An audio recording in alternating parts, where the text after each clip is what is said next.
ہمارے چینل میں خوش آمدید۔ چلیں شروع کرتے ہیں آج کی کہانی۔ آدھی سے زیادہ عمر تو ذمہ داریوں کا بوجھ محسوس کرتے گزر گئی تھی۔ سمجھ نہیں آتا تھا کہ زندگی میں اس قدر پریشانیاں ہیں تو خوش کون ہے۔ لیکن کبھی کبھی کہتے ہیں نا کہ آپ کی زندگی کا ایک نقطہ، ایک سبق آپ کے لیے کافی ہوتا ہے۔ معمولی چیزیں بڑے بہترین سبق سکھا جاتی ہیں۔ اگر غور کیا جائے تو آج کچھ یہی میرے ساتھ ہوا۔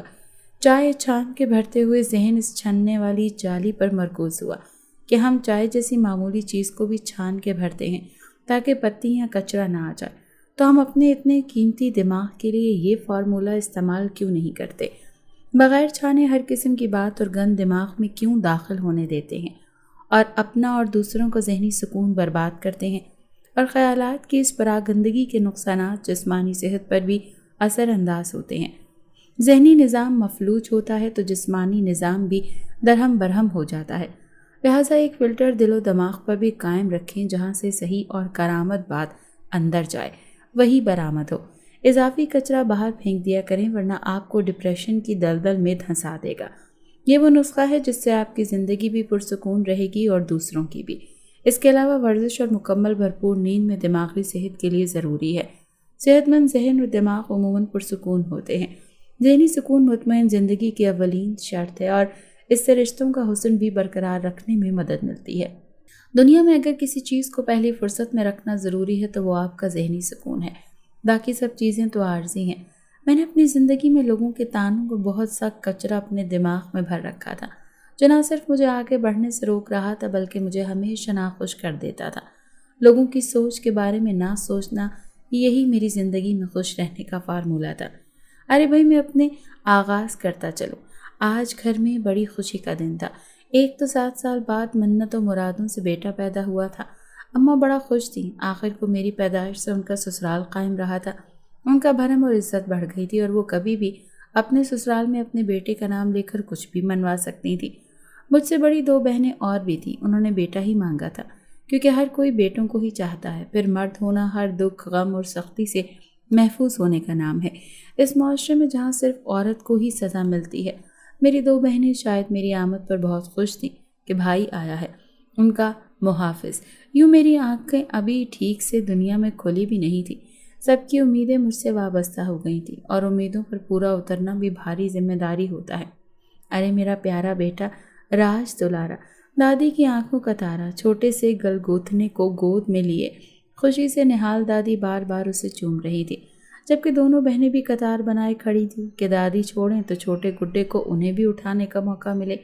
کتنا پیارا ہے نا، بالکل اپنے بابا پر گیا ہے۔ میری عمر میں میرے شیر کا شیر بچہ، دادی نے اپنے سینے سے لگا لیا۔ یہ بات کبھی بہنوں کی باری میں نہیں کہی تھی، بس یہی کہتی ہیں کہ اللہ نے پیدا کر دی ہیں تو نصیب بھی اچھا کرے۔ اماں بھی خوش تھیں اور ابا بھی بہت ہی خوش تھے۔ میرے نین نقش ان سے ملتے ہیں، یہ بات ان کے لیے خوشی کی تھی۔ دادی بولی اچھا ہے، میرے ہوتے اس گھر کا وارث آ گیا۔ میں نے بھی اپنی آنکھوں سے دیکھ لیا۔ منی دوڑ کے جاؤ، میرے کمرے سے ذرا سرما تو اٹھا کر لاؤ، نظر کا ٹیکا تو لگا دوں، کہیں نظر ہی نہ لگ جائے میرے چاند کو۔ دادی نے چھوٹے میاں یعنی مجھ کو چومتے ہوئے میری بہن سے کہا، مگر آواز سن کر اس نے انسنی کر دی۔ اس کی نظر چھوٹے بچے پر تھی جو اب اپنی ماں کی گود میں تھا۔ پھر بمشکل اٹھتے وہ گئی اور دادی نے سرما دانی بھر کر سرما لگایا۔ میں اسکول جا رہا تھا، بہترین کارکردگی اور کلاس میں بہترین رویہ، لیکن شاید اس میں قدرتی بھلائی سے زیادہ ٹیچر کی اور گھر والوں کی سختی کا بھی ڈر تھا۔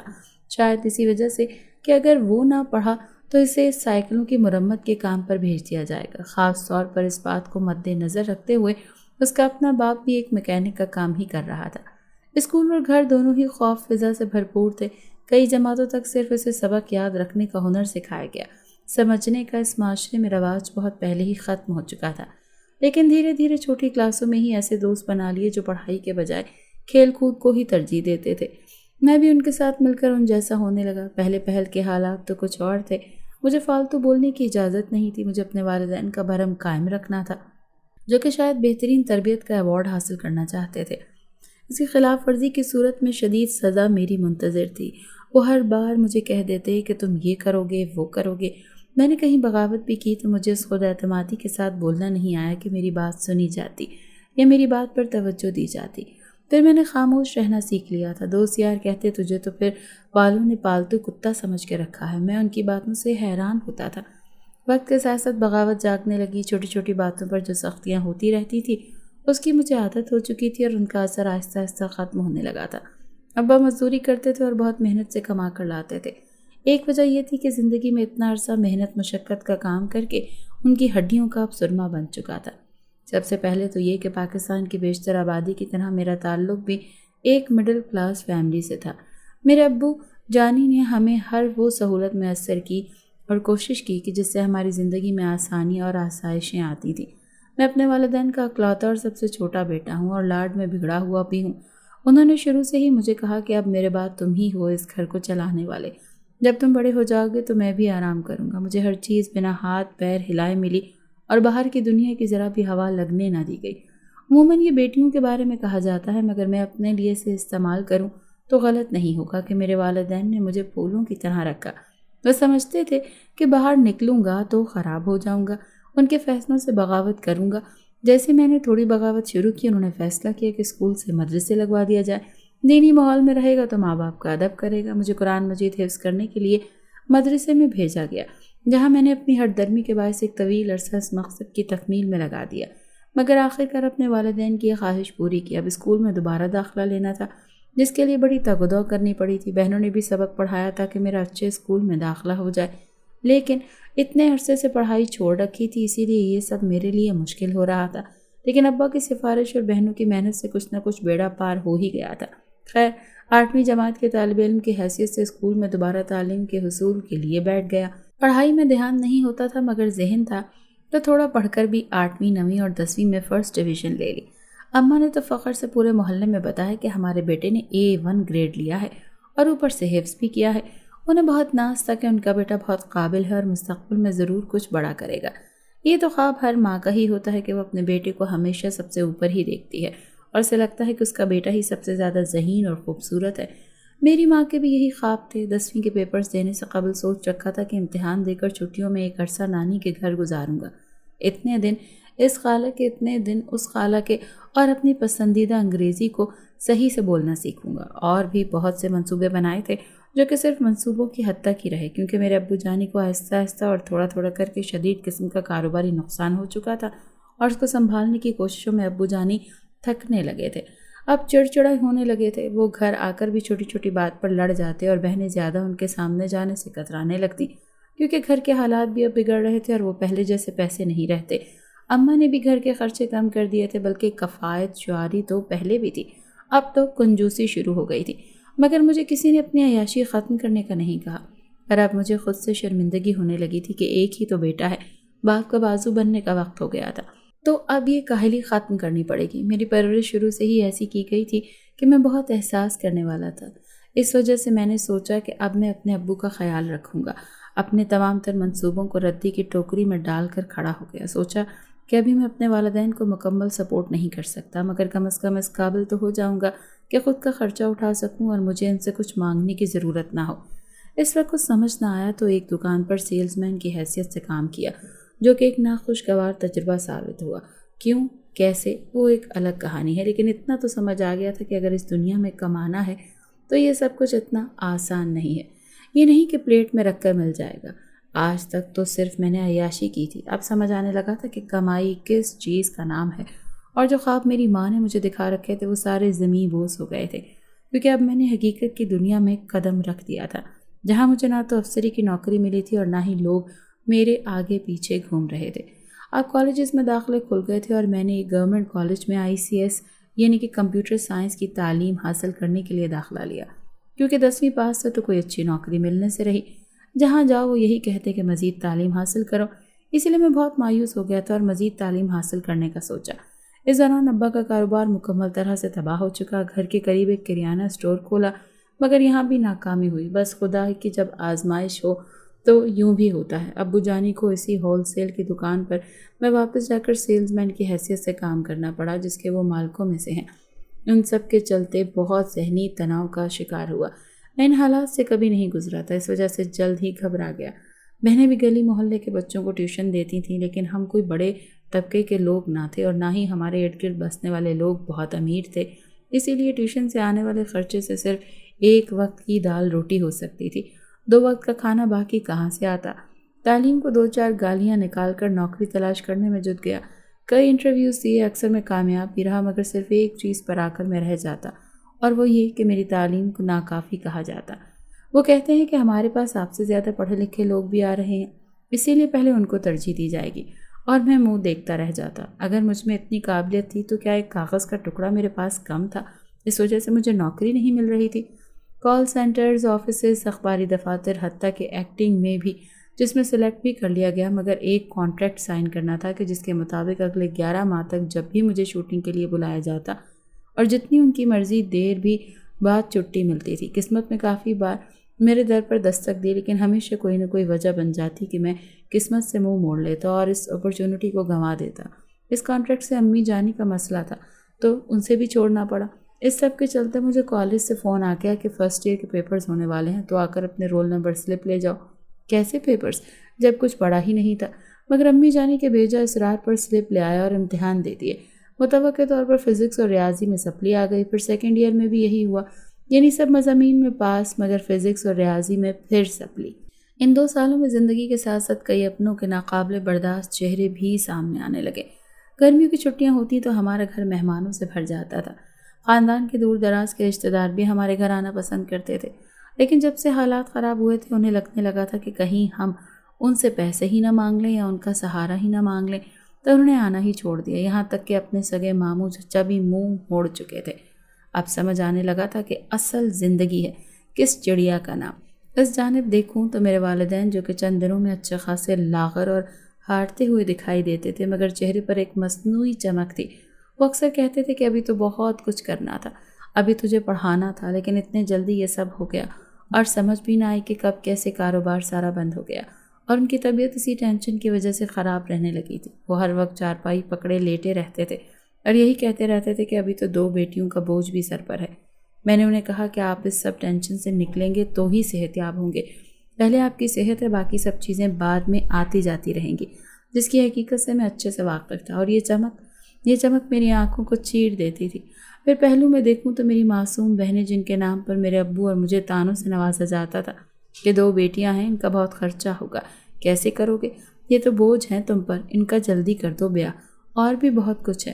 اور سب سے بدترین تانا وہ تھا کہ جب کسی نہایت قریبی فرد نے بہت سے لوگوں کے بیچ میں بیٹھ کر دونوں ہاتھ اٹھائے اور دعا کی سی صورت جوڑ کر بولے۔ مجھے کبھی کبھی اپنے والدین کے رویے سے بڑی مایوسی ہوتی تھی اور اپنی بہنوں پر ترس آتا تھا۔ وہ کبھی کبھار ایسے ہمت ہارنے والی باتیں کرتے تھے کہ میری ہمت ہی ٹوٹ جاتی تھی، اور مجھے واقعی لگتا تھا کہ میں کچھ نہیں کر سکتا ہوں اور مجھ پر بہت سارا بوجھ ہے۔ میں بہت قریب سے بہت بدظن ہو چکا تھا۔ ان سب کے دوران جو ایک بہت اچھی چیز ہوئی وہ یہ کہ ہم جوائنٹ فیملی سے اپنے گھر میں شفٹ ہو گئے۔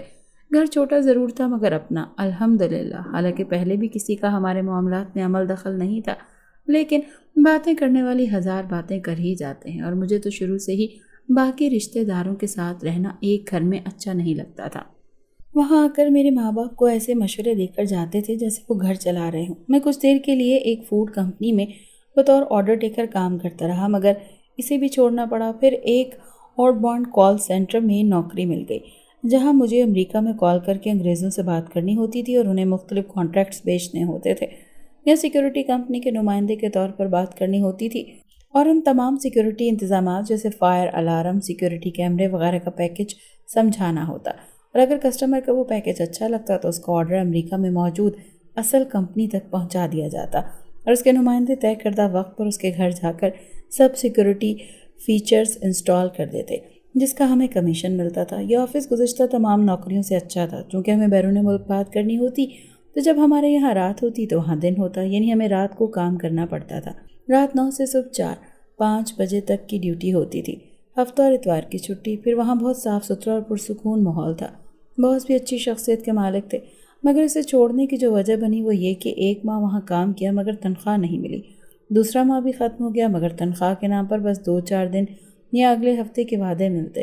مجھ سے زیادہ میرے گھر والوں کو فکر لگی رہتی تھی کہ میں رات کے اس پہر قریباً 25 سے 30 کلومیٹر دور روزانہ آنے جانے کا پیٹرول لگا کر جاب کے لیے جا رہا ہوں، اور حاصل کچھ بھی نہیں، الٹا صحت خراب ہونے لگی۔ 2.5 ماہ گزرنے تک یہی سلسلہ چلتا رہا، اور ہماری تنخواہوں کے ساتھ جو کیا گیا